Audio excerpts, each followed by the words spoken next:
ഏകദേശം 5:20 ആയിട്ടായിരുന്നു. ഇന്നലെ വൈകുന്നേരം ഞാനും അമ്മയും ഹസ്ബൻഡും കൂടി കൃപ ഹോസ്പിറ്റലിൽ അമ്മയെ കാണിക്കാനായിട്ട് പോവായിരുന്നു. അപ്പോൾ അമ്മയും ഞാനും കൂടി ഹോസ്പിറ്റലിലും ഹസ്ബൻഡ് പുറത്തുള്ള കടയിലോട്ടും പോയ ടൈമായിരുന്നു. ഡോക്ടറെ കാണിച്ചിട്ട് തിരിച്ച് തൊട്ടപ്പുറത്തുള്ള ആശ്വാസയിൽ നിന്നും മരുന്നും വാങ്ങി തിരിച്ച് വീണ്ടും അമ്മയുടെ അടുത്തോട്ട് വരുന്ന ടൈമിൽ ഇയാൾ സ്കൂട്ടറിൽ നിന്ന് ഇറങ്ങി വന്നിട്ട് കഴുത്തിൽ കിടക്കുന്ന മാലയും വലിച്ചു പൊട്ടിച്ച് സ്കൂട്ടർ എടുത്ത് പോകാൻ ഒരുങ്ങിയ ടൈമിലായിരുന്നു ഞങ്ങളുടെ ഷർട്ടിലും വണ്ടിയിലോട്ടും കയറി പിടിച്ചത്. ആ ടൈമിൽ ഇയാൾ എന്നെ തള്ളി മാറ്റി ശ്രമിക്കുകയും വണ്ടി മുന്നോട്ടെടുക്കുകയും ചെയ്തു.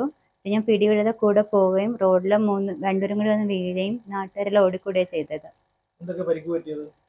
ആ ടൈമിൽ എൻ്റെ തലയും ഒടിച്ച് ഷോൾഡർ ഒടിച്ചു, കാല് മുറിഞ്ഞതേ ഉണ്ടായിരുന്നുള്ളൂ. അപ്പം തന്നെ അടുത്തുള്ള കൃപ ക്ലിനിക്കിൽ കാണിച്ച് ഫസ്റ്റ് എയ്ഡ് എടുത്തു. എന്നിട്ട് അവിടുന്ന് നേരെ സ്റ്റേഷനിലോട്ട് വന്നിട്ട് പിന്നെ അവിടുന്ന് വിഷ്ണു ഹോസ്പിറ്റലിൽ ചെന്നപ്പോഴത്തേക്കും അവർ നോക്കിയപ്പോൾ ചെറിയ ചതവും കാര്യങ്ങളൊക്കെ ഉണ്ടായിരുന്നു.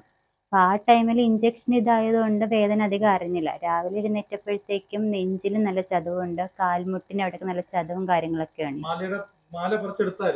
മാല പൊട്ടിച്ച് പകുതി അവരുടെ കയ്യിലും പകുതി എൻ്റെ കഴുത്തിലും ആയിരുന്നു. അപ്പോൾ ബാക്കി നാട്ടുകാർ ഓടിക്കൂടി അയാളെ കയ്യിൽ നിന്ന് ബലമായിട്ട് പിടിച്ച് വാങ്ങുകയാണ് ചെയ്തത് ബാക്കി മാല.